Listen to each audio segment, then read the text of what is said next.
สบายดีมาฮอดแล้ววันนี้พามาสูบหนองปลาน้ำหนาวกันครับพี่น้อง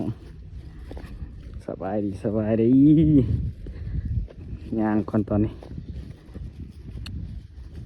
ย่างยาวๆเลยทุ่งนากำลังเขียวคนว่ายามให้ยามนาเนาะยังไม่ทำสูบป่านาเสียงเนาะเขาเอิ้นเอาบรรยากาศฝากมาตอนพี่น้องเนาะไก่สีฮอดละพละสะพี่น้องเราจะพูดตู้พละเสียงพละเนาะ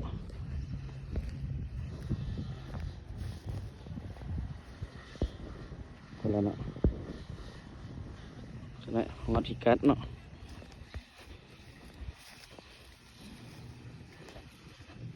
เดี๋ยวจอดรถไว้เนาะย่างเข้ามาเอาเนาะทางนั้นกำลังตัดหญ้าเงียนหญ้าหนองอยู่บ่อยู่พ่อเนาะเป็นได้ใช้จักรตัดหญ้าเนาะเป็นขวัญหนองปลาให้เติบเด็ดยอดเลยหญ้ากกกังผักเกษตรเพิ่นว่าเนาะเอากูหอบขึ้นก็หอบเอาจะตัดเอาตัดเข้าไปจะได้กินตะหอมกระบุญใหญ่บ่น้อยนะพอดีงามแต่ว่าผักเกษตรท่วมเนาะโอ้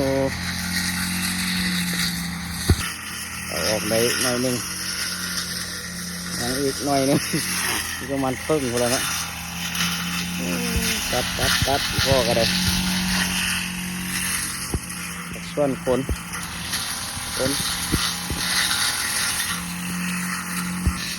บอนตังห่างจัดสูบปลาสบายดีไอ้นิพนธ์สบายดีเอ้ยเด้พี่น้องเห่าเต้มาเนี่ยเอาเบียร์มอเตอร์ที่หัวจริงครับเอา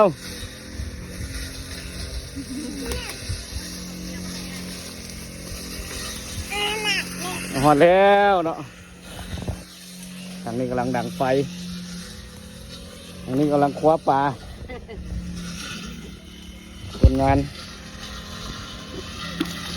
แม่เนาะผักส่วนปิงพักปลาสดปลาธรรมชาติตะข้อเนาะ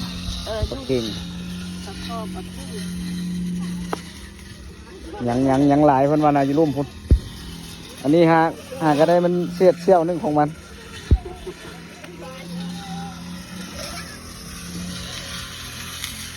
อันนั้นมันบรรดาลูกๆหลานๆจากน้อยนะเขาจะเริ่มจับนะกำลังสูบตอนนี้กำลังอนามัยหน่องมาเพิ่มผลงานตอนน้ำมาทันแห้งปลาดุกใส่งามโอ้ครับสุดยอดเลยตะคอธรรมชาติล้วน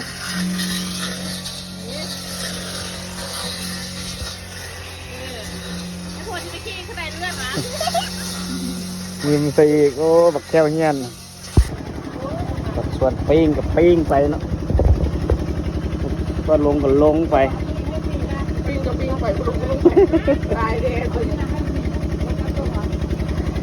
กำลังคัก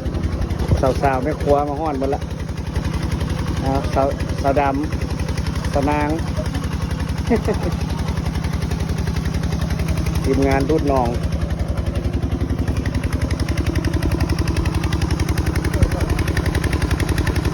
คนนักเข้าอันนั้นนะส่วนจะซอดไปน้ำกำลังซีแห้งแล้วเนาะ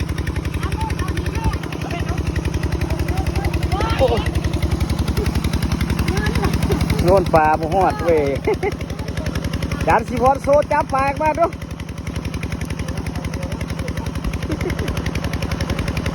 ได้บ่ทางนี้ได้บ่เรียบร้อย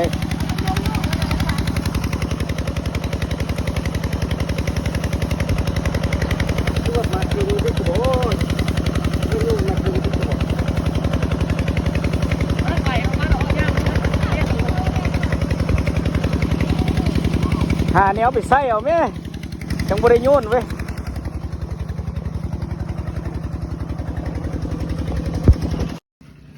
อ้าวผลงานหาก็ได้เซี่ยวนึงเนาะอันนี้มีคนล้างปลากันไปนำไปบ่อนหลายพุ่นละ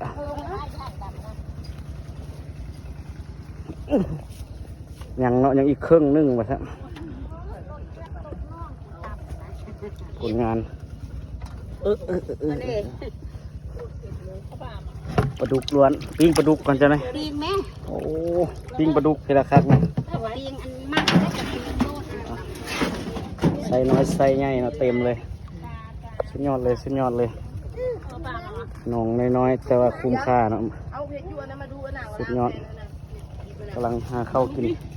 ข้าวเช้าท่านผู้สาวประจำหมู่บ้าน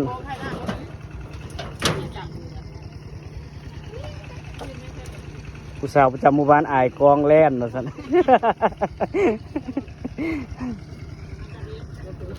สตอรี่กับใส่ปลาตัวใหญ่เสร็จ มากับดาวแดงเลยอ้าวขั้นตอนการกินข้าวเช้าเฮากินปลาตามมังหุงพันเนาะ